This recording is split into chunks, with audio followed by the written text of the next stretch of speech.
Reddit removes Bitcoin as a payment option. Santander Bank to launch Ripple-powered payments app this spring. French finance minister is bullish on crypto. And IBM's new microprocessor might bring the Stellar Lumen network into the supply chain and logistics management side of blockchain. We get all your headlines mixed with some daily market analysis. Your FUD TV Daily Update starts now.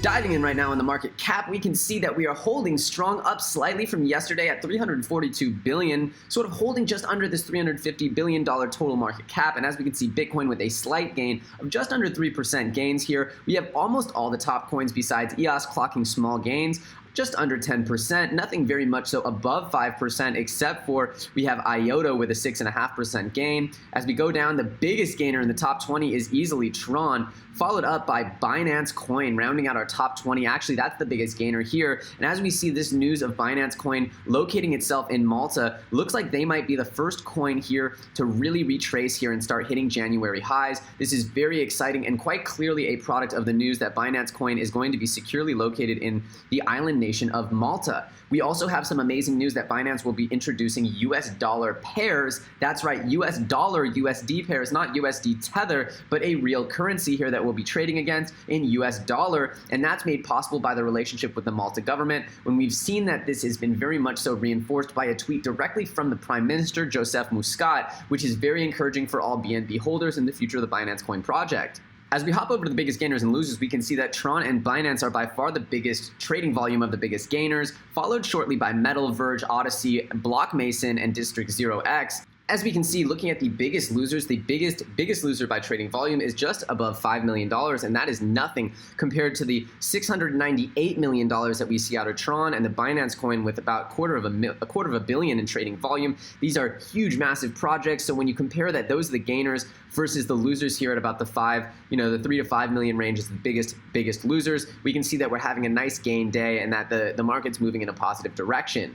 In our lead news out of the day, we see that it's no longer possible to buy Reddit Gold with Bitcoin as it had long been the case. Apparently, they've cited an upcoming change by Coinbase as the reason for this change. One of the Reddit moderators, eMoney40, said, quote, "The upcoming Coinbase change, combined with some bugs around the Bitcoin payment option that were affecting purchasing for certain users, led us to remove Bitcoin as a payment option." Coinbase recently tweeted out that they were retiring their Coinbase merchant tools in place of Coinbase Commerce, which they acknowledged, quote, may be disruptive to Coinbase merchant tool customers. According to the Reddit moderators, they're going to take a look at demand and watch how the progression of Coinbase Commerce progresses before making a decision on whether to re-enable. It's very interesting to see how this progresses, as Reddit is kind of a cultural nexus for the cryptocurrency community. And reports have come out that Ripple is partnering with Santander to release a consumer-facing app that should be live this spring. As of right now, the partnership intends to use the X current system, which does not utilize the XRP token. According to Business Insider, Santander had invested in Ripple in 2015 and 16. The two companies tested an international payment app, which test trials in 2016 showed that Ripple's technology concluded transfers in less than a day. The payments app would be able to show an estimated cost of a money transfer as well. So far, Ripple has partnered with MoneyGram along with 61 Japanese banks, and there's a lot of rumors that it will be cementing its partnership with Western Union and other money transferring services as well. And the G20 Summit has turned to an event of optimism for the blockchain and cryptocurrency community, as world leaders such as France's Bruno Le Maire have expressed their optimism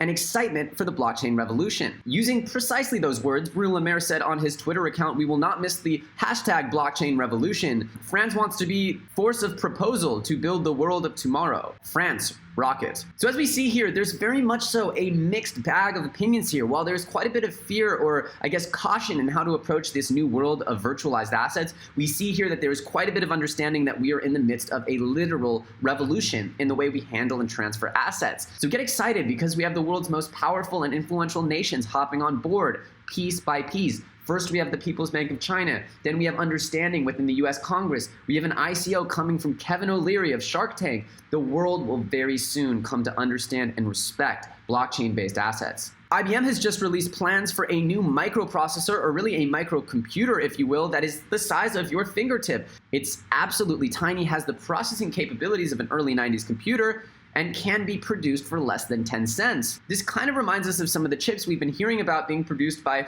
Walton Chain? IBM claims that this computer has about the power of an x86 chip from 1990, with just enough power to play the original Doom. That's right, you could play Doom on this little computer. Hopefully IBM will be forthcoming with benchmarks over the next 5 years and how they're going to implement this technology into future products. This computer literally will be able to be trackable on the blockchain and directly interface with the blockchain, much in the way that we've heard that Walton's chips are able to do that. So it's pretty interesting to see how this is becoming a very much so do-it-all type laboratory coming out of IBM and Stellar. They're not just going to be a DApp platform. They're not just going to be a payments app. They're not just going to support smart contracts. They're not just going to be the perfect decentralized exchange, but now they're going to track supply chain logistics, provenance, and all that. I don't know, but this IBM Stellar partnership is looking like a behemoth that's set to dominate the cryptocurrency and digital assets revolution. We hope you enjoyed our daily crypto news coverage. If you did, don't be afraid to smash that like button. It really helps us and YouTube know you enjoyed the content. And of course, if you're an investor or enthusiast in the space, subscribing to this channel is not a bad idea. Of course, we'd love to know what you think of our reporting in the comments below. What did you think about Reddit removing Bitcoin payments? How about the bullishness out of Binance and Tron? This IBM and Stellar partnership is certainly seeming like it's a massive deal. What do you guys think? We'd love to know. I'm Elio Trades. It's been an absolute pleasure having you with us on FUD TV, and we'll catch you very soon on the next episode.